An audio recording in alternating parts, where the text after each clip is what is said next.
What's up, everybody? Welcome back to Demon Reads Comics. Today, we're going to do the review of The Boys Omnibus. This is volume 1 of 3. So, like I said, this is The Boys Omnibus by Garth Ennis. And it does say Darick Robertson, but give me a second. There we go. Created by Garth Ennis and Darick Robertson. Written by Garth Ennis. Illustrated by Darick Robertson. Peter Snedberg. Oh, Jesus Christ. I'm sorry. Snedberg. I'm sorry. I butchered that name.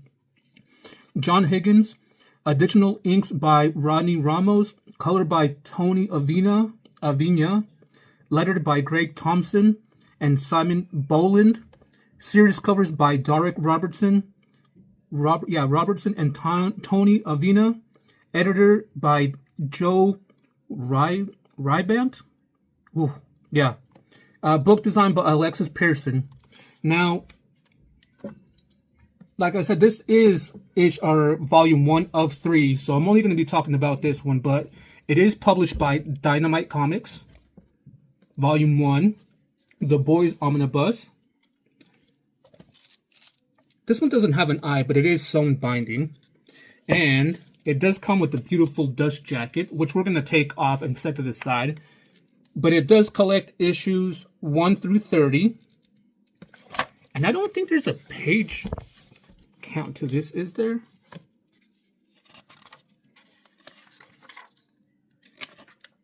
I didn't. There's no pages in here for some reason. But once we crack it open, I'll let you guys know what the page count is. So let's go ahead and take the dust jacket off.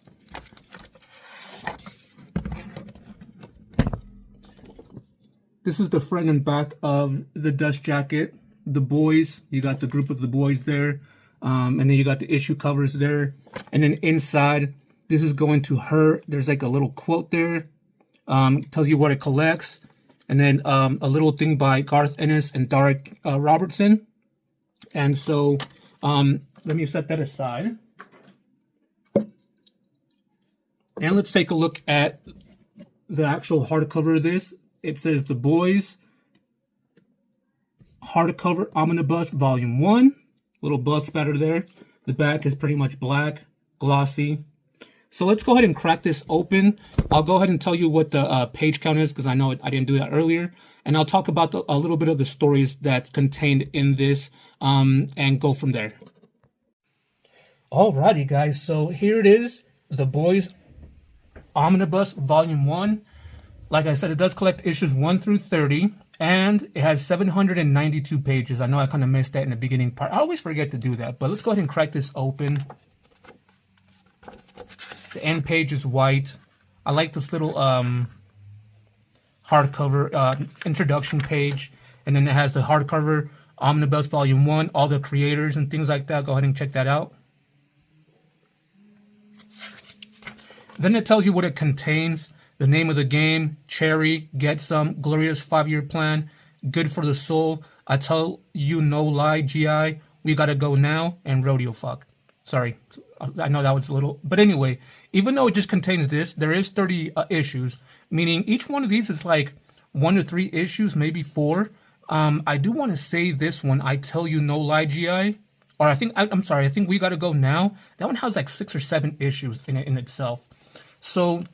what is this? And there's also bonus material, which we'll look at in the back here shortly. But what is the story of The Boys?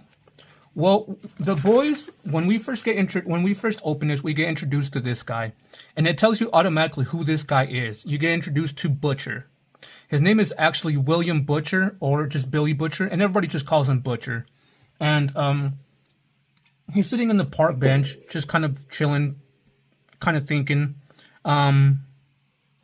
And he's sitting with his dog. We later on found out that his dog's name is Tara, which is freaking awesome.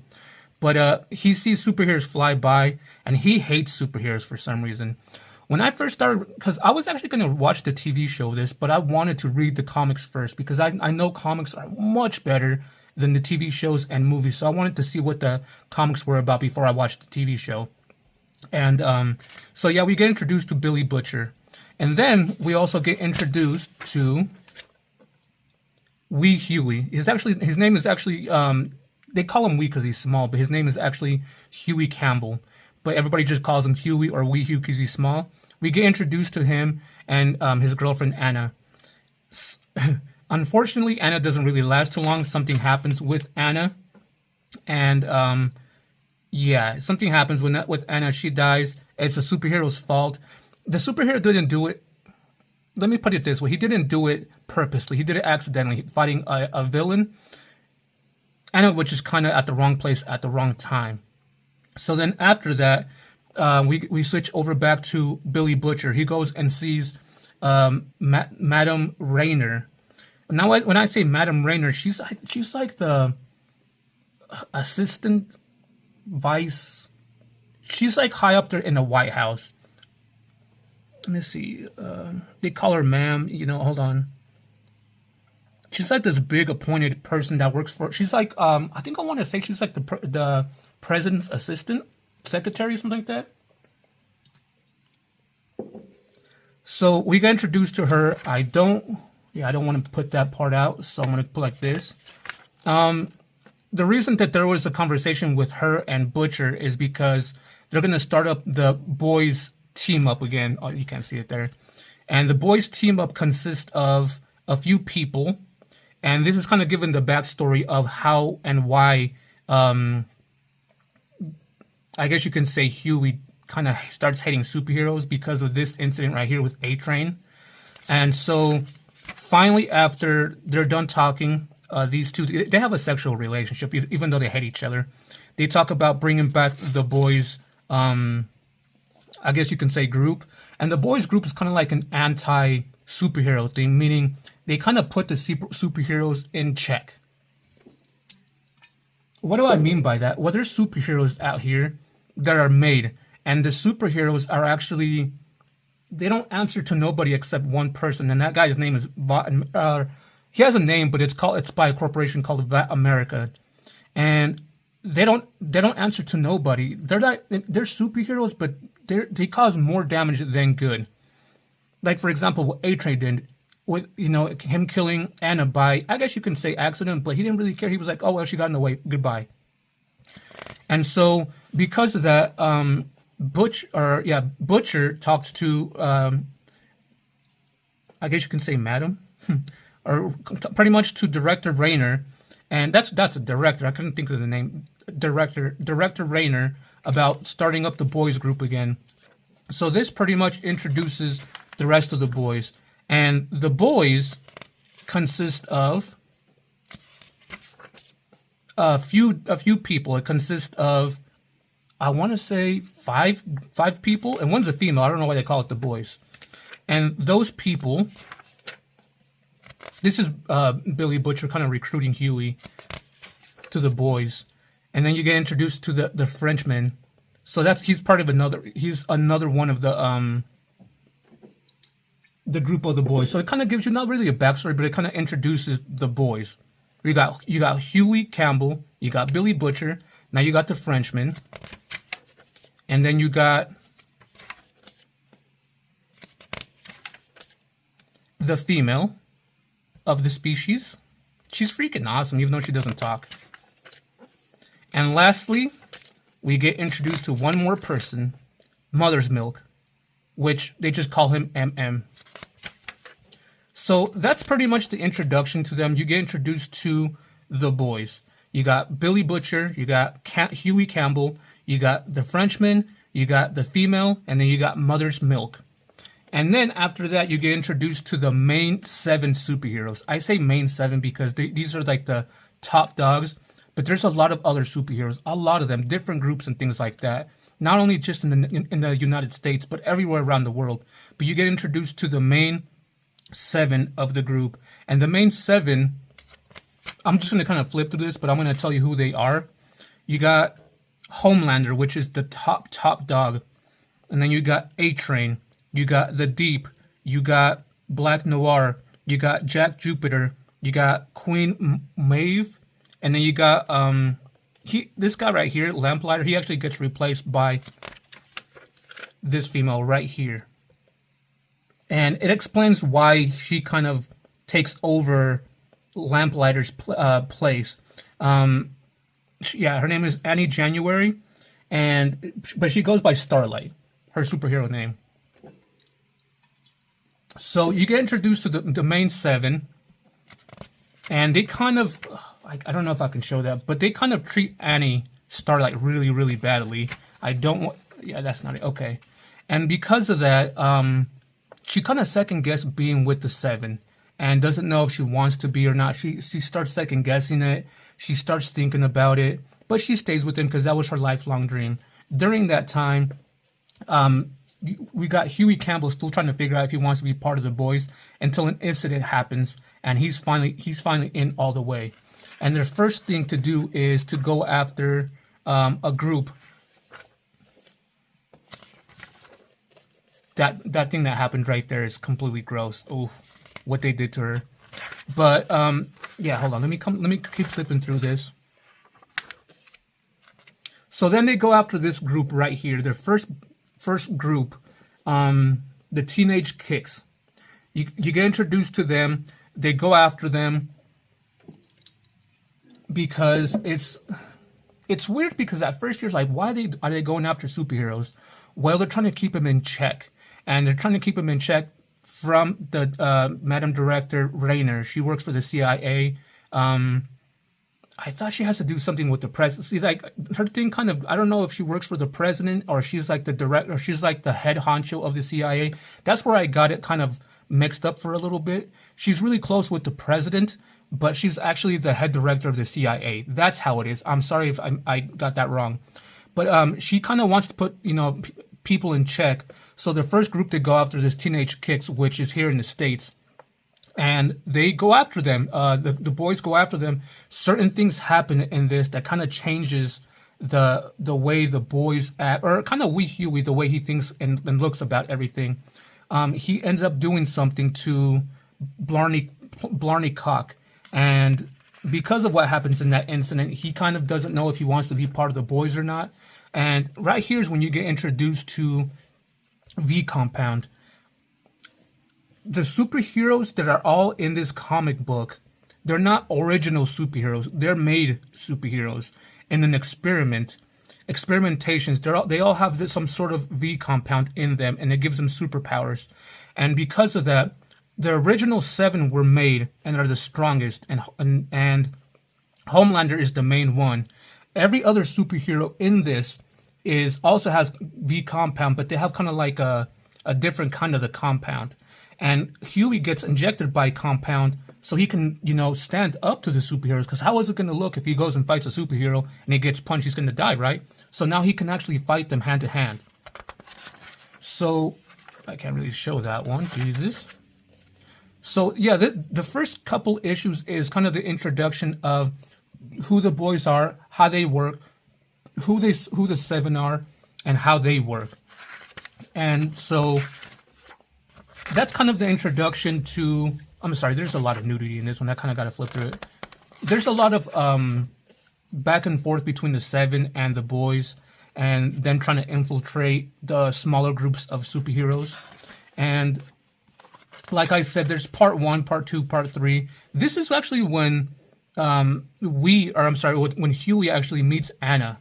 They meet there at first. They eventually have a relationship, which is weird because Huey is against the superheroes, but Anna is a superhero. It's kind of weird. But the first couple issues is about the introduction between the superheroes and the boys. And then you finally move on to the next story arc, which this one was kind of weird. This one, I don't know what to tell you about this one. This one was just weird. It's called Get Some. It's with this guy right here. Oh man, it's more of a crime detective thing. They're trying to figure out who killed the Legends. I guess you can say boy, not really boy, but who killed somebody that he knows. And the boys kind of go, and the detective kind of thing, and try to figure that out. And it has to do with this guy Tech Knight, his wingman, which is called Swing Wing, and another person. and this guy's a big tough superhero, but he has like gay tendencies. Every single time he wants to have sexual intercourse with something, he just does it without questioning. It's kind of weird. It's a weird issue, or a couple of issues, but they eventually find out who killed the person that the legend was talking about. They get down to it, and yeah, this was a weird issue, but it gives more context of what the boys do. They don't just go and fight the superheroes. They do a lot of detective work, which I liked, which I kind of enjoyed. So I'm going to kind of flip through this pretty quickly because it is a few issues of just detective work. Tech Knight being, not wanting to come out of the closet, but being gay. A lot of stuff like that, and they eventually find out who killed who and what happened to the boy that got killed. So I'm going to kind of flip through this pretty quickly. And then finally, we move on to the next story arc, Glorious Year 5 Plan. This one, I didn't really quite understand why they put it into it. I guess it was more in context to let you know that there's not just superheroes in the United States, that they're worldwide, because they go to Russia. This story arc takes place in Russia. And at first, when I read it, I was like, what did this have to do with anything? Well, more in a nutshell, this really doesn't have anything to do with anything else other than the fact that it lets you know that there's superheroes around the world, not just in America. And that's pretty much it. They go to Russia. They try to figure out what's going on in Russia. And don't get me wrong, they're doing all this because the CIA director, Rayner, is telling them, okay, this is next. So they got a mission to do. But yeah, eventually this chick right here, hold on. Where'd she go? This is so when they first get there, they got a really good friend, or at least Butcher does, and they kind of he kind of tells the backstory of who he was in Russia. His name was Love Sausage, which is kind of funny. But you get introduced to this female right here, Nina, and yeah, she's weird. In a nutshell, this guy is American, and he's trying to do something in Russia to make it back to how it was, trying to put power into one single person. And at first you think it's going to be this person, but the person that they wanted to put in, I can't really give too much away without spoiling it, but this guy has his hands, America has his hands in a lot of things, and the boys are trying to stop it all. And he's trying to put the power back into one person, like the communist thing. Yeah, it's weird. I wasn't a big fan of it, but yeah, she's weird though. She's a weird person. But the good thing is with this, you get a little bit more of how the Frenchmen work, how the female works. Those two are like the backbone of the boys. They're like the brutality of it. Butcher's the brains of it. Hugh, I keep calling him Hugh because he's tiny. Huey is kind of like the tech, the keeping Butcher like grounded, and Mother's Milk is just kind of there to kind of keep everybody together. That's the way I looked at it, and this issue in itself. And you learn more about the V compound, how you can actually make it into a weapon, which is what they were trying to do in Russia. So then we move on to the next story arc. Love Sausage is awesome in this. That's why they call him that. There you go, guys. You get to the finale of this, which, there you go, the V compound thing. They're trying to weaponize it. Good for the Soul Part 1 was one of them where it really started actually getting my attention more and more. And where Starlight and Annie January starts kind of second guessing if she wants to be part of the Seven. She's remembering what she had to do to join. She had to do a whole bunch of sexual stuff to the guys, Homelander, A-Train, Black Noir, and she's really just thinking about it if she believes in being in part of the Seven, and she's trying to see if she believes in God still like that. Which this kind of really got me thinking actually. And this is where you kind of meet more of the legend and know about him a lot more, which is actually freaking awesome. And after that, or like I said, you kind of get the backstory of Annie a little bit as well.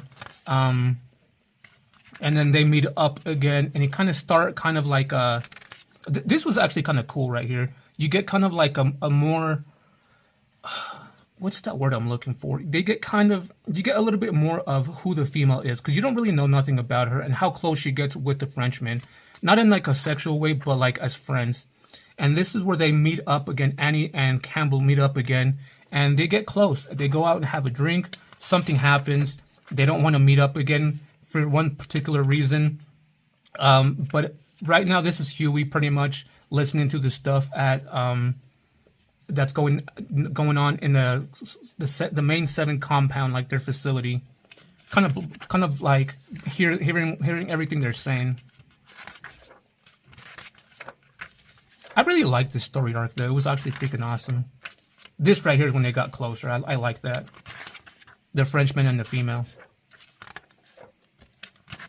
So like I said, something happens with Huey and Annie to where they don't want to see each other for a little bit because it was very embarrassing what happened. But eventually they meet up again and they kind of start almost like dating again. Here, I'm going to give you guys a quick preview on why they don't want to see each other. There you go. You guys know. But anyway, this is how this right here, it's kind of a weird story because you start finding out that V Compound was made by Vought America, and Vought America has a program called the Resurrection Program, where some superheroes that have the V Compound come back, but they're weird. They're freaking weird. Yeah, that story arc was weird as heck. I mean, it's the same story arc, but that little thing, like knowing about it, it was just weird. And then after that, you kind of get like the ending of this, and then you start with "I Tell You No Lie, GI," and this is kind of like the backstory of who the Legend is, how he was with part of the main 7, why he's helping the boys now. There's a backstory of how evil the 7 actually are that really got to me, and I just ooh. But during that time when Huey and the Legend are talking, there's a meet-up confrontation between Homelander and Butcher, and all of it. What's funny about it is all of it is Homelander talking. It's kind of funny how Butcher just stands there and listens, but it's cool that you get the whole backstory of what Vought America is. You know, how they're making money from these superheroes, that, you know, they're the biggest corporation in America and in the world. They control everything. They control presidents, Congress people, everybody. And this explains it very deeply. So, I mean, now you know that Vought America is one of the most powerful guys. And his people are pretty much the ones that made Homelander the perfect being that he is. And how his origin came to be. And how the original 7 came to be. Which is very interesting, actually, in itself. And eventually, after their confrontation, they meet up. You finally get like this one right here was like oof. Eventually, you know, they finish up the story, the conclusion, and of the whole backstory of the 7 and who Vought America is, and finally we start a new story arc called "We Gotta Go Now." This story arc is freaking awesome. It pretty much, we and Annie are finally together. They're happy, but they kind of don't know who each other are. Annie doesn't know that Huey's part of the boys, you know, the anti-superhero thing, and Huey doesn't know that she's a superhero. But this storyline in itself is, there's a whole bunch of like other superhero small groups, and they're called like the G-Force, the G-something, the G-Mix, and they kind of go in and trying to infiltrate that, and the main person in that, and the main person in it, actually I missed it, is this guy right here, and they want to go undercover and kind of infiltrate that. So who goes undercover? None other than Huey. He goes in there, a whole bunch of things happen. I don't want to give up too much more about what's going on in this story, but they go and infiltrate them. And Huey, something almost happens to Huey at the end of this. I will tell you guys that. And it's scary what almost happens to him. And what sucks is, well, not what sucks is, when whatever whatever almost happens to Huey, Butcher kind of takes it personal, and he thinks that it was Madame Director Rayner's fault.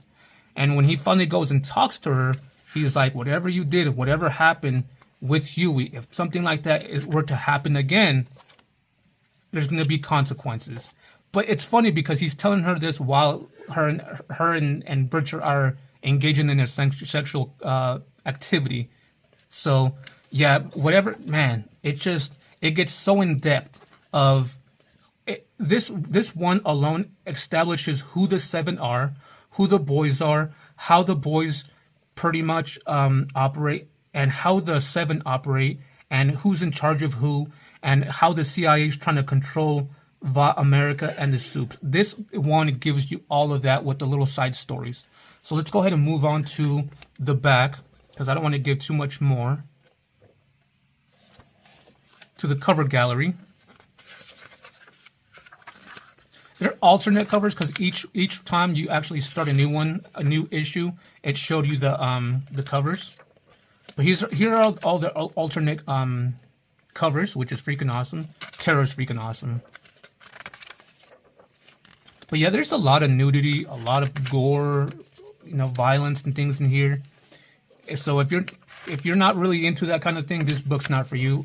So, I mean, it's a good story so far. I'm going to go ahead and rate this, only this book alone, because I haven't finished the rest of them. So,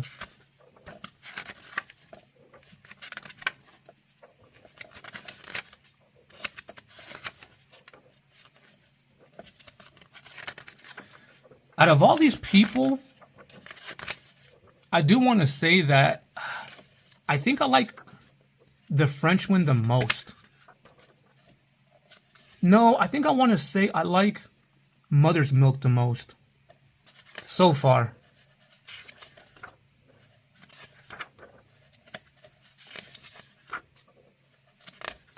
These scripts are awesome, actually. I read some of them. I don't read all of it, but I read some of them. The scripts are pretty cool. Not a lot of people are actually big fans of Garth Ennis' work.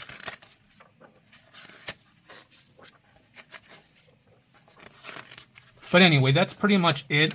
There we go. Let's go ahead and do the rating for this and go from there and see what you guys think. Alrighty, guys. I hope I didn't give too many spoilers away. I do truly try to stay away from spoilers. I try to tell you guys what the stories are about, but I don't want to give the spoilers on what happens at the end of the, the story arcs. But, so what do I give? Let's do a quick recap of this. This is The Boys Omnibus Volume 1 by Garth Ennis and Darick Robertson, published by Dynamite Comics, and it is sewn binding. And I want to give a quick shout out to Gem Mint Collectibles. He's the one that I got these from, the 3 Omnibus. So anyway, what do I give this as a rating? I liked it. I did like it. I love the art in it. I love the story, but the story was kind of hard to follow at some points. I hate the fact, like, I think I did it in Saga, where I had to get my phone out and translate the Frenchman's dialect at some point. That kind of started getting annoying at some points. So because of that, I'm gonna take away from it a little bit. I almost wanted to give it a 3, but I kind of enjoy, like, there were some points where I was like, okay, I want to know what happens next. So I'm gonna give it a 4. I'm gonna keep this one so far. I don't know how I'm gonna feel about the other ones yet, because I might read the next 2 and just be like, okay, the rest of them sucked. I'm not gonna read the next, I'm not gonna keep them. So far I'm gonna keep this one, and I'm giving it a 4 rating. I do recommend you guys read it if you guys are a fan of Garth Ennis and his work. But yeah, like, who is my favorite character in this so far? I want to say it's the Frenchman or Mother's Milk. I'm not the biggest fan of Butcher because he kind of seems manipulative. Huey Campbell is kind of like,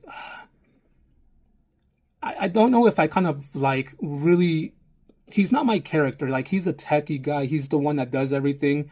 But I do say this is more about him. The story is about him.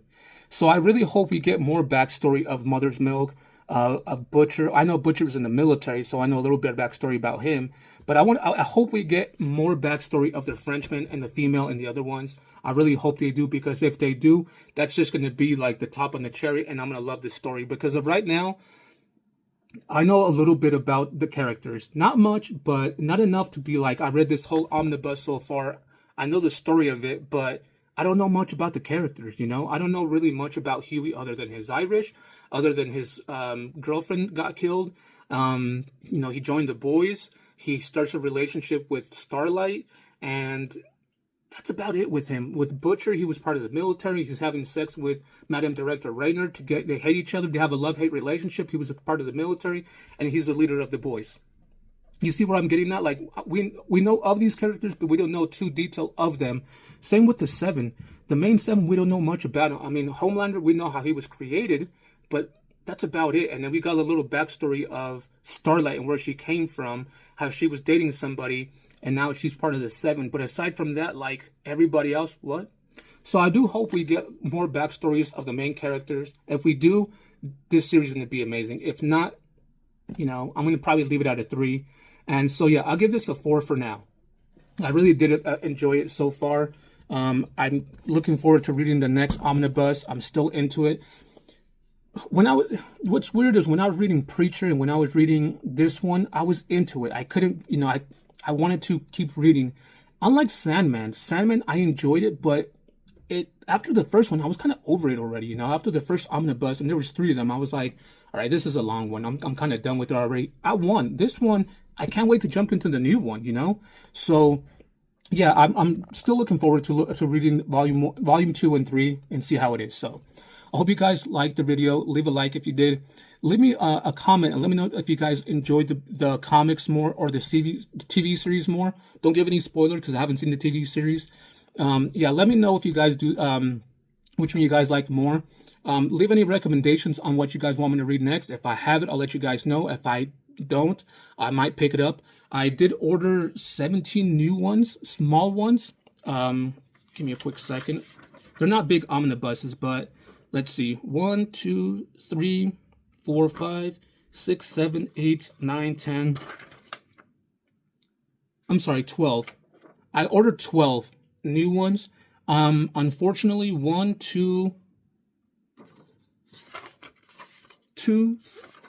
yeah, 2 of them are pretty much not, they're going to be rereads. They're actually, I read them already, but I had to get them in absolute format. So, yeah, we're still going to get a new haul coming in, and we're going to check them out for sure. So, I hope you guys liked the video. If you guys haven't done so already, leave a like, comment, and subscribe to my channel. It really helps put my videos out there for other people to see. I mentioned this before. I got 1 subscriber already. Yay, me. To that subscriber, shout out to him, whoever you are. I haven't really checked. I will give him a bigger shout out for him being my first subscriber.